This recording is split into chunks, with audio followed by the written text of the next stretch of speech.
Hi, this week I got these moulds from Temu. I've got a pack of 7 bunnies and a little house, and I want to make something for the Crafty YouTubers United Easter Spring 2025 collaboration.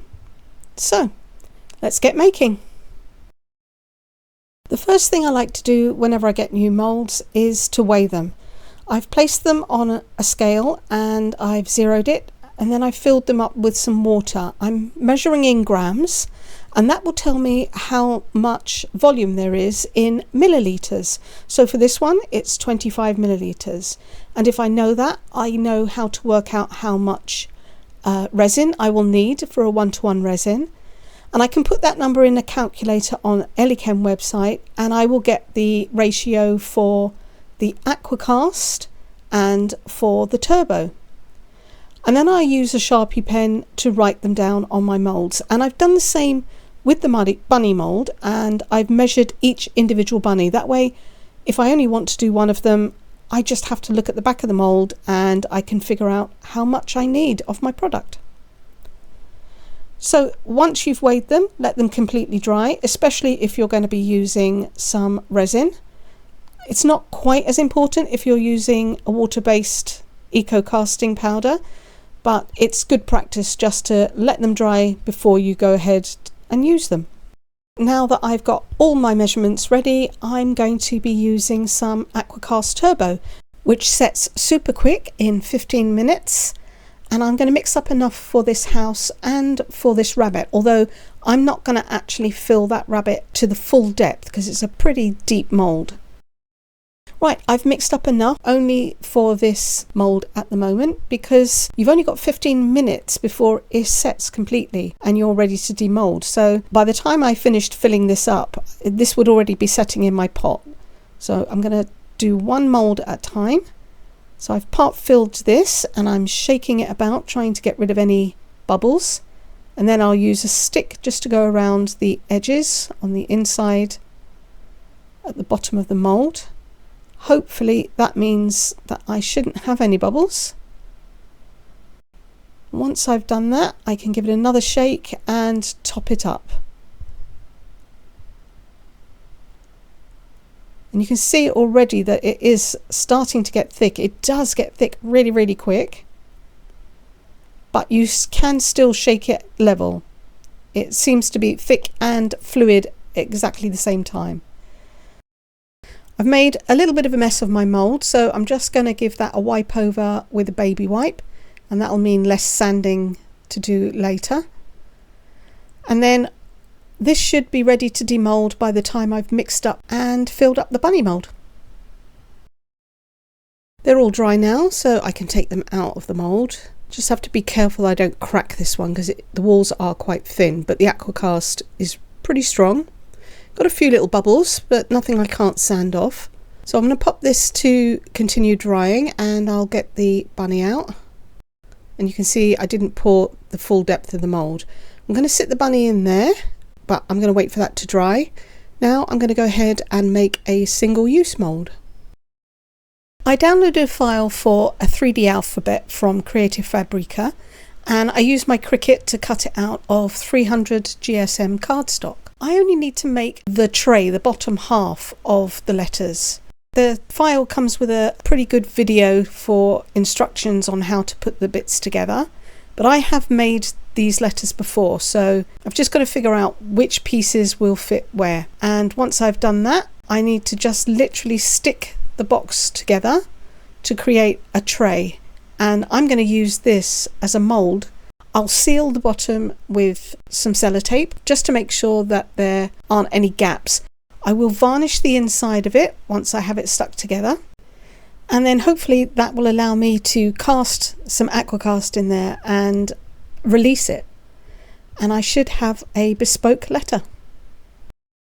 It's all put together now and I've sealed it with sellotape on the bottom. Now I'm giving it a coat of acrylic varnish. I'm just going to give it one coat just to make sure. It is a semi-gloss cardstock, but I want to make sure that it has every chance to release the eco resin I pour in here. Hopefully it will stiffen the sides, because I think that the Aqua cast may cause them to bow slightly even though this is 300 GSM cardstock, you can see that it is still a little flimsy, and I want to try and get straight lines when I pour my letters. Once I've coated this, I'm going to put it aside to dry, and then I'll be ready to try and pour. Okay, that's all dry now, and you can see how shiny the inside is. I've stuck the back with a load of sellotape, and I estimated that it would take 120 grams, and that's the number I put into the calculator. So it's given me the amounts to mix up, and I'm ready to try and pour. I'm using the Aqua Turbo again. I figured I'd use that because it is so quick setting that it means that it wouldn't be sitting in a liquid state in this mould for very long. I don't want to risk it soaking into the cardboard or just damaging it basically. So if it sets really quickly, I think it's got every chance of working out. I'm just using my dotting tool to go around the edges as normal, but I do not want to poke a hole in them, so I'm just being super careful. And then I'm going to set this aside. I had a little bit left over in the bottom of my cup, so I just put some pink colouring in there, and I'm going to use this to make terrazzos. But now I'm ready to demould this, and you can see that it's coming away from the sides. I am going to have to destroy this, so I'll just pull this apart. I'll just try and ease the sides open as much as I can, and then I'll just tear it. I knew it was going to be a one and done. I'll tear all of this and remove it from the mould. Definitely needed to varnish this. I think if I'd have just left the paper as was, even though it was semi-gloss, it would definitely have stuck. So that was a good call. All in all, it's not too bad, and it doesn't look like I've got too many bubbles. I do have very sharp corners, so I'm using my nail file just to sand those off. But I do that pretty much anyway. I like to have slightly rounded corners on my pieces. I think it just makes it look better, and it certainly makes it feel better. So I'm going to sand this, and then I need to varnish this one and pour my letter P. Okay, this is ready to demold now, but before I do, I just want to point out that I actually made this letter the wrong way round. I did mean to reverse it, so that this would have been the open top and therefore the back of my mould. And that means that this is the right way round, and I'm going to have to use the back of my casting as the front of my letter. And as you can see, that is a little bit more rough. So this means a lot more work for me. I'm going to have to sand that a little bit more than I would want to. But I am covering this with some paper because I am decoupaging, so I don't have to sand it completely smooth. If that's something that's important to you, then when your letters are not symmetrical, you would have to remember to reverse them. Anyway, here you can see what I mean. I'm going to have to sand the edges down flat because this has risen up the side of the mould. That should have been the effect that I had if I'd have done it the right way round. But never mind, I will get to work sanding that, and then I can cover it. They've been drying now for over 24 hours, and they're all sanded and smooth, and I'm ready to cover it. I designed this paper using an AI program, and I printed it out on a laser printer. It's just ordinary copy paper. I'm going to cut a piece that will fit each letter. Let me move that out the way. So I'm going to cover the front of the letters only. I'm going to glue this down, and then I can cut off the excess, and I will sand the rest of it so that I get a nice clean look. I'm going to be using some Mod Podge matte, and I'm going to apply that directly to the front of my letter with a paintbrush. I want a fairly thin coat. It's water-based. I don't want to make my paper too wet. Once I've got a nice smooth coat on, I'm going to cover it with my paper. And you do have to work fairly quickly. Mod Podge will dry very quickly, especially on the Aqua cast. It absorbs. So I'll smooth the paper on the surface, and I'm just going to use my fingers to press lightly around the edges so that I can see where the outline is. And that'll give me some idea of where I can roughly cut later. I'm going to just cut the excess off, but now I'm going to leave this to dry. I'm not going to touch that anymore until that's dry. I'm going to do the same thing to the letter P. I do have a slight dip still on the front of this. I couldn't sand it completely smooth. But again, I'm going to cover this, make sure that I get my paper aligned so that the flowers are in the right orientation. I don't want upside down plants. So again, running my finger around the outline so that I can see where the edges are.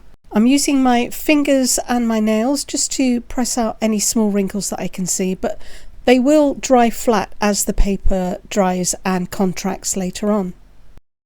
Okay, while I'm waiting for the decoupage paper to dry, I have a couple of pieces of, it's a slat from an old blind, and I've cut it down so that it can fit on the roof of the house.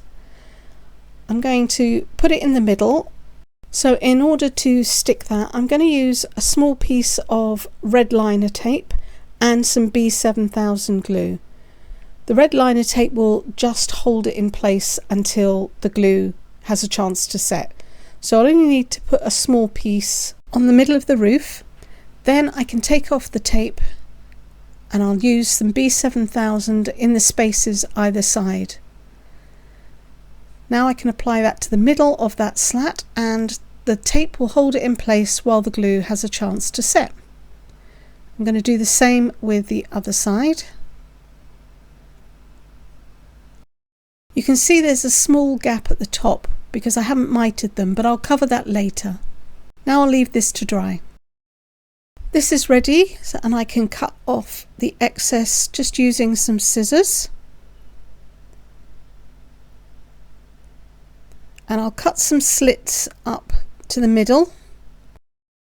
Now I'm going to use a paper file and I'm going to scrape along the edge, scraping away from the paper. By doing this, you get a really nice clean cut. Don't be tempted to pull, just keep sanding until the paper comes away. I've obviously sped this up, but it really doesn't take long and you get such brilliant results. It is, however, important that your paper and your glue is completely dry. If it's at all wet, you'll just end up tearing it and it will be pulling away from the front of your image. And here we are. I really like the effect that you get with this. It's instant decoration. I'm going to varnish this now, so I'll give it several coats of acrylic varnish. I'm using the Creole varnish still. I've watered it down slightly and I'm just going to apply it with my fingers, taking it all across the surface and down the sides. I will give it a couple of coats. I'm going to let it dry in between and then I'll end up with a lovely glossy surface. Okay, these are all dry and varnished, or all varnished and dry. And my aim is to make this into a sign. So I've got H, I've got the little house as the O, and I've got the P. I'm going to have my bunnies in here and they've multiplied, so I've got some more which I'm going to stick here. This one I'm going to use to help brace the P and I'll add a few more bits. So now I need to start assembling this. First, I think I want to fix my rabbit in here because that's going to take a little while for the glue to set. If you've got an epoxy, you can start immediately. I'm going to use a little bit of this B7000 and I think I'm going to try and use some UV resin, bonding resin, because that will be pretty quick and it will hold this in place while this sets off. So I'm setting my rabbit in there and standing him up. Let me get a better angle on that. Now I'm just going to put a little bit of the bonding resin onto the mat here and then I can pick that up. It's the Let's Resin, bonding resin, and then I'm just going to put a tiny bit under the tail using a stick to transfer it.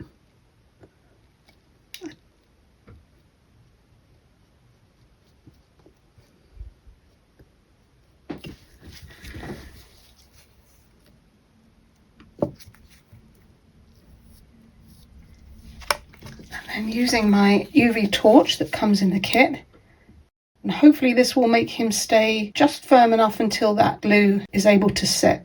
I can do the other side as well. Okay, so I want to glue this rabbit here so that it will help to support the pea. But obviously I've got nothing under here, so I'm just going to put these stick and this other bunny, and that will allow me to glue this rabbit here. And I want to make sure that he's touching. So again, I need to use my B7000 glue. I'm going to put that behind the ears of the rabbit.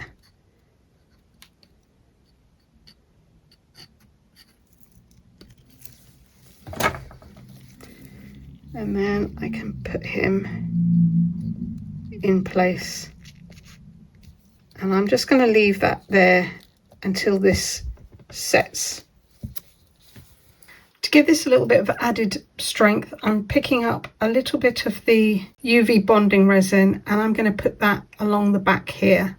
And then I can use my torch to cure that. And then that will hopefully give it a little bit of strength until this glue on the front, which is the B7000, until that is completely gone off. And it is going to be supported along the bottom on the wood, so that'll be fine. I just want to be sure that this is going to be strong enough. So I'll set that.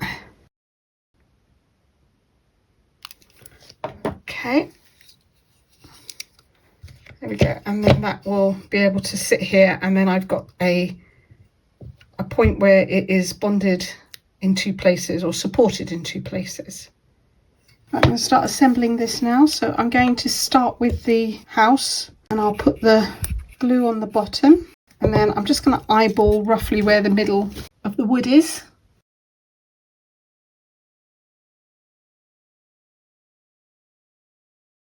That'll be like that.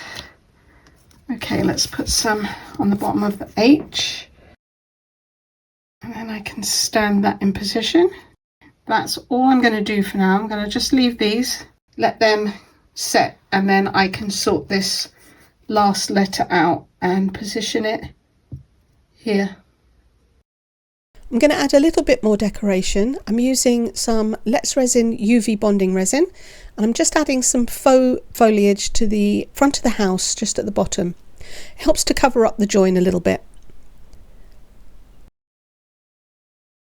Then I'll add some glue to the back of the bunny and the bottom, and I will sit it at the base of the H.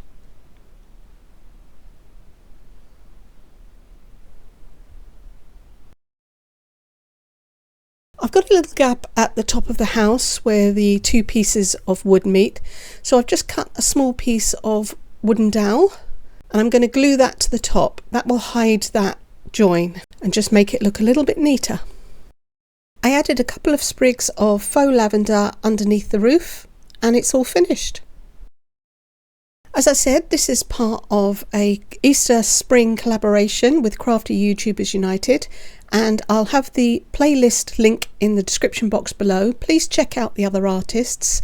If you've liked this video, please give me a thumbs up. Subscribe if you haven't, it's free, and you'll be able to come back and see what I'm making tomorrow. Thanks again for watching. Bye.